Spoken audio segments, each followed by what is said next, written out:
Keçən Beynəlxalq Olimpiada Mərkəzinin seçmə imtahanının ikinci turuna düşən sualların izahına baxaq.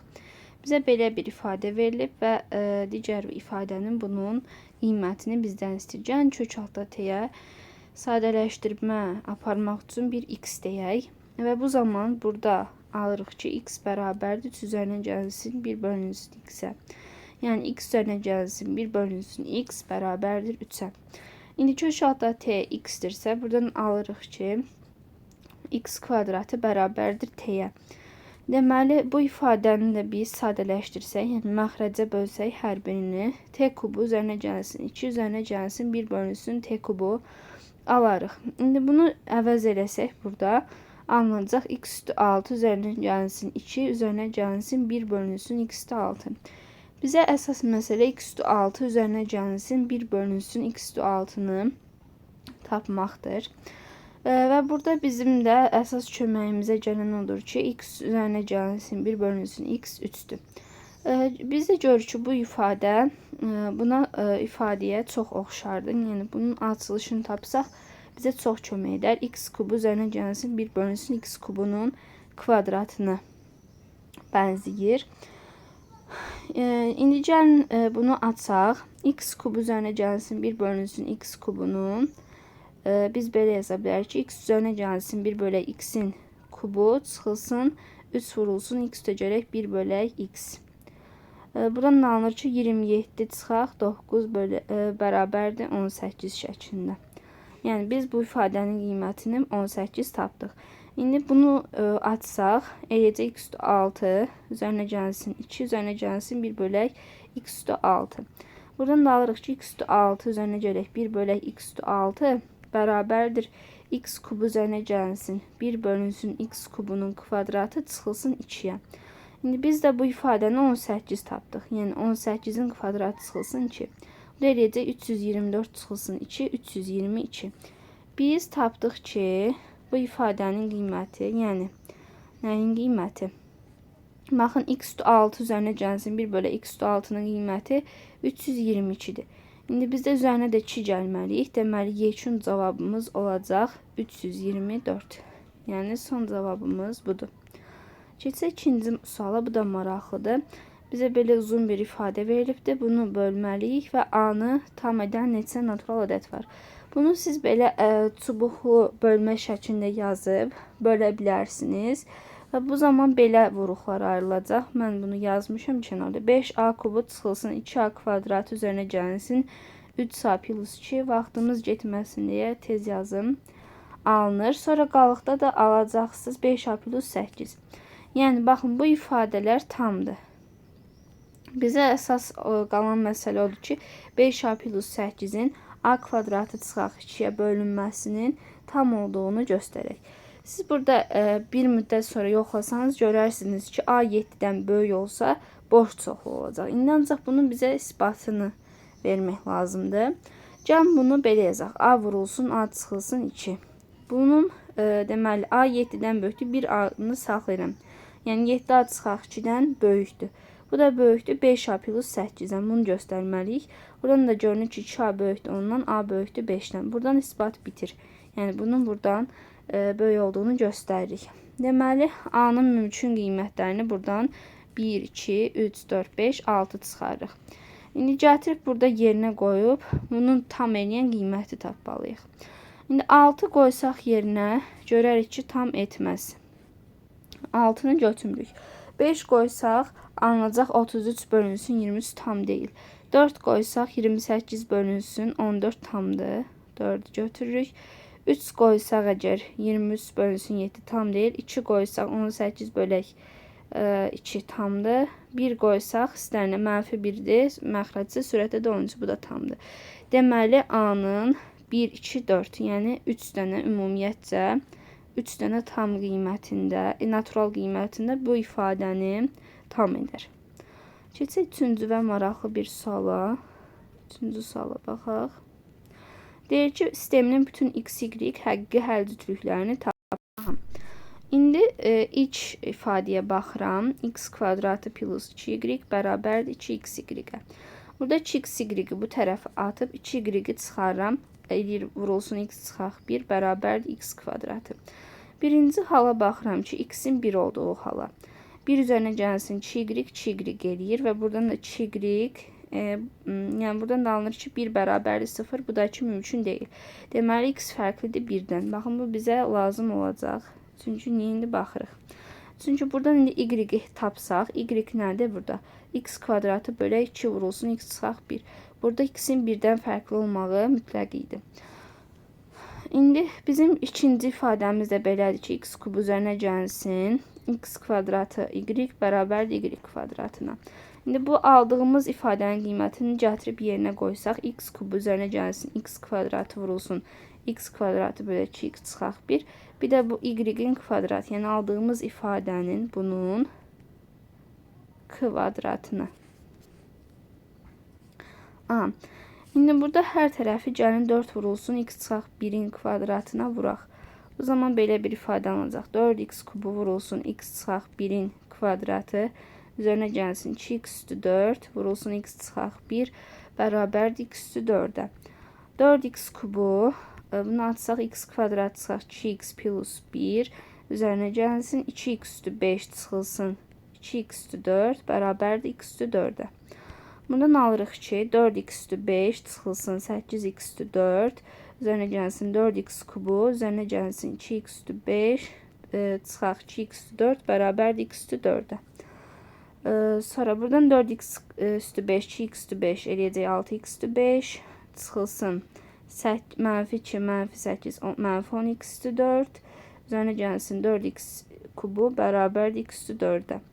Alınır ki, buradan da bunu da digər tərəfə, yəni daha doğrusu bunu digər tərəfə çetirsək 6x üstü 5 çıxaq 11x üstü 4 üzərinə gəlsin 4x kubu bərabərdir 0-a. Ortaq vuruq kimi x kubunu çıxarsaq 6x kvadratı çıxaq 11x plus 4 0-dır. İndi hasil 0-dırsa köklərin hər ikisi, həm bu kökümüz, həm də bu kök 0 ola bilər. Birinci кейzə baxırıq ki, x kubu 0-dır. Buradan x-in təbii ki 0 olduğu halı tapırıq. Gətirib yerinə qoysaq təbii ki y də 0 alınacaq. Çünki x-ə bölmə əməli var. 0 da istənilən ədədə böldükdə 0 eləyir. Yəni birinci həllimiz, həm də bu trivial həldir. Baxsanız da görünür. Birinci həllimiz budur. İndi biz baxaq ikinci həllə. İkinci həllə. İkinci həllimizdə də bu ikinci kökün 0 olduğudur. İndi bunun diskriminantını tapaq. B kvadratı çıxaq 4ac. Yəni 96, 25 eləyir. Deməli, x1, 11 plus 5 bölək 12.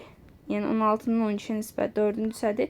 x2 də 6-nın 12-yə nisbət. Yəni 1 bölək 2. X-i tapdıq. İndi gətirib x-i yerinə qoyub y-i tapmalıyıq.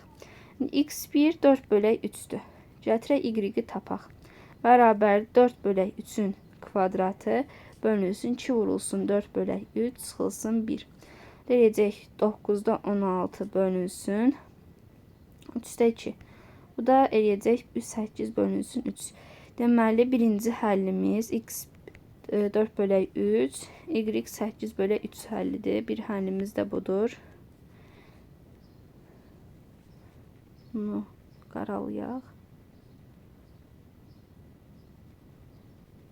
İkinci həlimiz bu oldu. Üçüncü кейzə baxırıq. Bu ikinci hal idi. Üçüncü halımızda x-in 2-də 1 olduğu haldır. Bu zaman y də bərabərdir. 2-də 1-in kvadratı bölünsün. 2 vurulsun. 2-də 1 çıxılsın 1. Bu da eləyəcək mənfi 4-də 1. Deməli, növbəti halımızda y-in mənfi 1 bölək 4 olduğu haldır. Yəni, x-in 2 mənfi 2-də 1, y-in isə mənfi 4-də 1 olduğu haldır. Buradan çıxdı ki, bizim 3 dənə həllimiz var. Bu həllər də bunlardır. İstəsəniz yerinə qoyub yoxlaya da bilərsiniz. Vaxt çox getməsin deyə baxmıram. Baxaq 4-cü sualımıza. Hər cütlüklərini tapmalıyıq. Təbii ki, burada yəqin ki, AB natural olduğu halda. Yəni, AB-nin natural həllərini istəyir. Əks hal mümkün deyil. Çünki 0 və ya kəsr ədədlər və ya mənfi ədədlər ödəmir. Baxırıq ki, 3 üstü 3-ün qüvvəti təbii ki 3-ə bölünür. Bu da 9-dur rəqəmlər cəmi, yəni 3-ə bölünür. Buradan alırıq ki, b kvadratı tam bölünməlidir 3-ə. Yəni biz b-nin də tam bölündüyünü 3-ə deyə bilərik. Burada b-nin yerinə 3a məsəl üçün yazıram. A var, gəlin c yazaq yaxşı. Buradan yaza bilərik ki, 3 üstü a bərabərdir 9c-nin kvadratı üzərinə gəlsin 2025. Hər tərəfi 9-a bölə bilərəm, çünki bunlar bölünür. 3 üstü a çıxılsın 2 bərabərdir. Deməli, buradan qalacaq deməli, c kvadratı.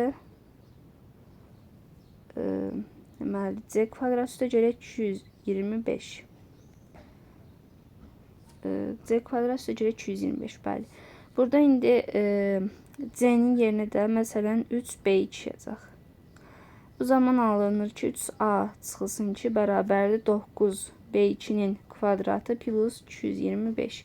Yenidən hər tərəf 9-a bölsə 3 üstü a çıxaq 4 bərabərdir b2-nin kvadratı plus 25-ə. Başdan da demişdik ki, bunun üstü 0 ola bilməz. Yəni a fərqlidir 4-dən. Həmçinin mənfi də ola bilməz. A böyükdür 4-dən. Buna görürük ki, LHS, yəni sol tərəf 3-ə tam bölünür. Deməli, burada, yəni baxın, bu ifadədə 3-ə tam bölünmək məcburiyyətindədir. B2-nin kvadratı üstə gələk 25 3-də, yəni mod 3-ə 1 qalığını verir, bərabərdir 0 mod 3-ə. Buradan da tapırıq ki, B2-nin kvadratı bizə 2 mod 3 verməlidir. Bu da təbii ki, ziddiyyətdir. Çünki hər hansı bir ədədin kvadratı 0 və 1 verə bilər mod 3-də. Deməli, cavabımız odur ki, həll yoxdur. Həll yoxdur. 5-ci suala baxırıq. Bəli, 5-dəyik. Bizə deyir ki, p və p kvadrat plus 2 sadədirsə, isbat edin ki, bu da sadədir. Bizim məşhur bir ifadəmiz var ki, p 3-dən fərqlidirsə, p kvadratı 1 verir mod 3-də. Yəni, buradan çıxır ki, p kvadratı plus 2 də 0 verir mod 3-də. Yəni, buradan çıxır ki, p kvadratı plus 2 nə var? 3-ə tam bölünməlidir. Və buradan da ifadə 3-dən böyük çıxır və 3-ə bölünürsə, bunun mürəkkəb olma ehtimalı yoxdur. Yəni, mütləq sadədir. Bu asanlığını b-yə baxaq. Deyir ki, p və 8p çıxaq 1 sadədirsə, 8p plus 1 mürəkkəbdir. P əgər 3-dən böyükdürsə, p-ni biz bilirik ki, sadədətdirsə, daha doğrusu 6k plus 1 ya da ki, 6k çıxaq 1 şəklini yaza bilərik. Gəlin ilk öncə p-nin 2 və 3 hallarını yoxlayaq, sonradan digərlərinə baxaq. P-nin 2 halına baxsaq, baxın, bu ifadə 15 edir, bu da sadədir, yəni bu ödəmir. P-nin 3 halına baxsaq, deməli, oradakı ifadə 23 edir, sadədir, digərdə 25 mürəkkəb. Deməli, P-nin, daha doğrusu yerini dəyişik yazdım. Xeyr, düzdür. Deməli, P-nin 3 halı ödədir. İndi P-nin 3-dən böyük hallarına baxaq. Birinci can P-ni 6k çıxaq 1 şəklində götürək. Sonradan isə 6k plus 1 şəklində götürə bilərik. İndi birinci hala baxaq. Sualları biraz aşağı çəkim. Aha, P-nin, buradan yazaq, birinci halına baxıram. P-nin 6k çıxaq 1 olduğu halına baxıram. Bu zaman indi 8p çıxaq 1 sadə olmalı. Yəni 8 vurulsun 6k çıxaq 1 çıxaq 1. Bu da eləyəcək 48k çıxaq 9. Buradan görünür ki, bu ifadədə mütləq 3-ə bölünür. Niyə? Çünki 48 bölünür. 9-a bölününə görə bu ifadə 3-ə tam bölünür. Axı biz dedik ki, 3-dən böyükdür. 3-dən böyük də sadədir, yəni 3-ə bölünən yoxdur. Deməli, bu hal ziddir. Yəni 6k çıxaq 1 halı ödənmədi. Şimdi biz ikinci hala baxırıq. P-nin 6k plus 1 olduğu hala baxırıq. Bu zaman 8 vurulsun P plus 1 mürəkkəb olmalıdır. Buradan da 48k plus 9 çıxır və bu da 3-ə tam bölününə görə mürəkkəbdir. Deməli, bu hal ödəndi. Yəni, P-nin 6k plus 1 halında olduğu hallar ödəndi və isbat da buradan bitir. Keçək 6-cı sualımıza. Haradadır? Buradadır. Digər tərəfə aparaq. 6-cı suala baxaq. Tənliyi həll etməliyik. İlk öncə kiçik kökləri özümüz araşdırsaq, görək ki, x-in mənfi 1 və 2 qiymətləri bunun həllidir. Yəni, px, bu ifadəyə px desək, köklərindən biri x plus 1-dir, digəri isə x çıxaq 2-dir.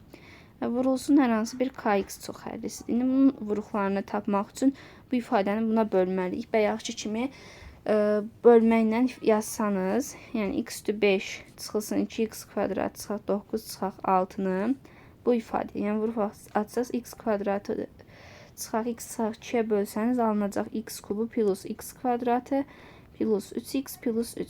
Buradan ortaq vuruq x kvadratını çıxarsaq x plus 1. Buradan 3'ü çıxarsaq x plus 1. İndi də x plus 1'i çıxarsaq x kvadratı plus 3 olacaq. Deməli, bunda vuruqlar ayrılışı bu şəkildədir. Ümumiyyətcə px yazsaq 2x plus 1 var. Yəni x plus 1'in kvadratı vurulsun x çıxaq 2 vurulsun x kvadratı plus 3. Bunun sıfırını tapsaq, köklərini yəni tapsaq, biri mənfi 1'dir, biri 2'dir. Bu sıfırdan böyükdür, yəni kök yoxdur. Deməli, mənfi 1 və 2 ilə həllimiz var. Keçək həndəsə suallarına. Məncə imtahana düşən ən asan suallar elə həndəsə suallar olub bu imtahanda. Bizə deyir ki, BD və DC tam böləndir. BD-nin DC-yə olan nisbətini tapın. İndi BD ilə DC tam böləndirsə, buradan tapa bilərik ki, 2-nin 3-ə nisbəti bərabərdir. Yəni 6-nın 9-a nisbətindən deyirəm. Tam bölən xassəsi 6-nın 9-a nisbəti, yəni 2-nin 3-ə nisbəti birbaşa yazdım. Bərabərdir AD-nin DY-yə olan nisbətinə. Yəni biz burada AD-yə deyə bilərik 2K, DY-yə isə deyə bilərik 3K. Sonra həmçinin DC də deməli tam böləndir. Deməli digər nisbət də 3-ün 6-ya, yəni 3K-nın 6K-ya olan nisbətidir. Buradan BD-ni də biz 6K tapmış olarıq. İncə burada A ilə C-ni birləşdirək, bərabər yanlı üçbucaq yaratmaq üçün. Həmçinin 6, 6, 2K, 3K, 6K. Bunlar qeyd elədik. Bizə DC lazımdır. Çünki bununla bir K-da nasıl bir ifadəyə gətirmək bizə lazımdır. İndi bu bərabər yanlı üçbucaqda 6, 6. Deməli bu təpədən çəkilən hündürlük həm tam bölən, həm mediandır. Eynən bunlar da bərabər olduğuna görə və bu da tam bölən olduğuna görə buna da aiddir. Yəni bura 2K-dırsa, deməli burada 2K-dır. Biz DC-ni də 2K tapdıq. BD də 6K idi. 6K-nın da 2K-ya nisbəti bizə 3 verəcək. Yəni doğru cavab 3-dür. Keçək 8-ci suala. Bizdən ABC-nin sahəsini istəyir. Baxsaq ki, bura 80, yəni ADC-yə baxsaq bura 20. Üçbucağın daxil bucaqlarının cəmi 180 olduğundan bura 80 dərəcədir. Sonra mən baxıram BDC-yə 50, 80, 130, burada 50 qalır. Bura aydındır. Deməli, bu bərabər yanlı üçbucaqdır. Yəni, bura 12-dirsə, burada 12-dir. Eynən hansı üçbucaq? DBC də bərabər yanlıdır deyə, burada olacaq 12. İndi bu artıq sadələşdi. ABC-nin sahəsini tapmalıyıq. Mən burada 2-də 1 AB sinus alfadan istifadə edəcəm. Yəni 2-də 1 vurulsun, 12 vurulsun, 12 vurulsun, sinus aralarındakı bucaq 60. Sinus 60 kökdə 3 bölünsün 2-dir. 12 ilə 2 getdi 6, 12 ilə 2 getdi 6, 36 və burada da kökdə 3 vardı. Deməli cavabımız da eləyəcək 36 kökdə 3. Və bu da bu sualların həlli idi.